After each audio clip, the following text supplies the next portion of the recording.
एक और बड़ी खबर, ग्राउंड ऑपरेशन पर आईडीएफ का बहुत बड़ा दावा सामने आ रहा है। हमास की फर्स्ट डिफेंस लाइन ध्वस्त हो गई है। गाजा सिटी के गेट तक पहुंचे हैं आईडीएफ। तो ये देखिए, फर्स्ट डिफेंस लाइन हमास की ध्वस्त हो गई है। यह अपने आप में एक बहुत बड़ी कामयाबी है जो कि इजरायली डिफेंस फोर्स को मिली है। जो फर्स्ट डिफेंस लाइन है उसको ध्वस्त करने का काम आईडीएफ ने किया है।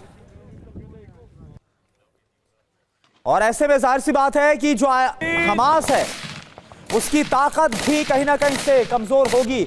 रणनीतिक तौर पर भी इसे बड़ा नुकसान उठाना पड़ सकता है, क्योंकि इजराइल डिफेंस फोर्स लगातार कैसे गाजा में अंदर की तरफ जा रही है और जो हमास के लड़ाके हैं जो सबसे आगे रहते, जो फ्रंट पर रहते, उनमें कई मारे गए हैं। जो फर्स्ट डिफेंस लाइन है उसके ध्वस्त होने की बात कही जा रही है, उसके खत्म होने की बात कही जा रही है। और ऐसे में आईडीएफ का जो ऑपरेशन गाजा है वो और भी आसान हो सकता है, मुमकिन हो सकता है। तो हमास का बचना नामुमकिन है, यह खबर जो सामने है उसकी बात कहा जा रहा है।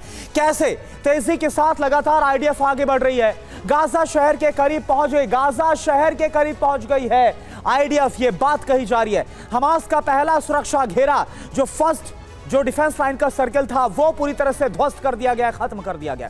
हवा जमीन से लगातार डबल अटैक किया जा रहा है, जो तस्वीरें भी हम आपको दिखा रहे हैं। सुरंग, सामरिक ठिकानों को तबाह किया गया, हथियारों का जखीरा नेस्तनाबूद कर दिया। यानी हर तरीके से हमास को बड़ा नुकसान आईडीएफ के ग्राउंड ऑपरेशन में झेलना पड़ा है। एक और बड़ी खबर आपको बताएं, आईडीएफ के हमले में दर्जनों हमास के लड़ाके ढेर हुए। देर रात चले ऑपरेशन में ये जानकारी सामने आ रही कि दर्जनों हमास के लड़ाके मारे गए हैं।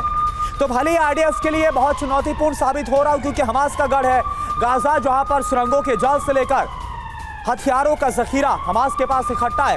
हजारों की संख्या में हमास के लड़ाके हैं, लेकिन इसके बावजूद धीरे धीरे ही सही, लेकिन आईडीएफ को कामयाबी मिलती हुई नजर आ रही है। और एक और बड़ी खबर आ रही है गाजा से, जहां पर यूएन टीम को भी बड़ा नुकसान उठाना पड़ा है। गाजा में अभी तक 70 यूएन रिलीफ वर्कर्स की मौत हुई है।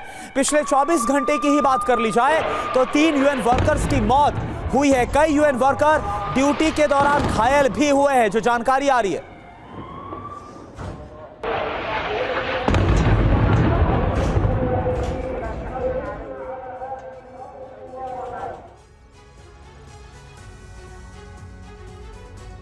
और एक और बड़ी खबर है, गाजा पहुंची राहत की बड़ी खेप, जो जानकारी आ रही है राफा बॉर्डर के जरिए राहत की खेप को पहुंचाया गया है। ट्रक में खाने के सामान और दवाइयां भरकर पहुंचाई गई। इजरायली हरी झंडी के बाद ट्रकों की एंट्री। ये देखिए राफा बॉर्डर, जो कि मिस्र और गाजा के बीच में, ये वहीं की तस्वीरें आपको हम दिखा रहे हैं। किस तरह से दर्जनों की संख्या में जो ट्रक है उसमें खाने का सामान है और जरूरी दवाइयां हैं, जो कि गाजा पहुंचाई जा रही है।